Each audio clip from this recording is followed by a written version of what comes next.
Jirraa jirtuu daawwattootaa fi dhaggeeffattoota qophii keenyaa akkuma beekamu guyyaa irraa qormaanni biyyaalessaa kutaa 12ffaa ifoomee jira. As keessatti gaa qormaata kana haala kamiin onlaayinii irraa laallanna kan jedhuun isinitti agarsiisaa. Tartiibaan isinitti agarsiisu kan hordofuudhaan qormaata keessan ilaallachuu dandeessu jechuudha. Jalqaba irratti gaa akkuma beekamu fuula googilii erga bantanii booda www.google.com erga jettanii booda yeroo irratti okee jettanii fuula kana isinii fida. Erga kun isinii dhufee booda immoo as keessatti weebsaayitii ministeera barnootaa kan riizaaltii qormaataa agarsiisu https jettanii tuqaa lama erga gootanii booda sarara lama erga gootanii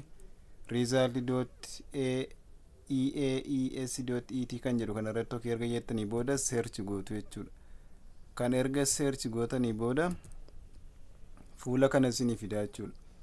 Fuula kan erga isinii fidee asirratti EAES kan jedhu Educational Assessment and Examination Service kan jedhu kana irratti okee jettu. Erga kana irratti okee jettanii booda fuula irratti qormaanni ilaalamu isinii fida jechuudha. Innis kunoo registration number kan jedhu as keessatti registration number keessan erga barreeffattanii booda first name maqaa barreeffattu. Sana booda check gootu jechuudha. Check erga gootanii booda qabxii isinitti agarsiisa. Sana qofa osoo hin taane barbaadan SMS dhaanis asirratti okee jettanii ilaallachuu dandeessu. Telegiraamiidhaan illee ilaallachuu dandeessu jechuudha.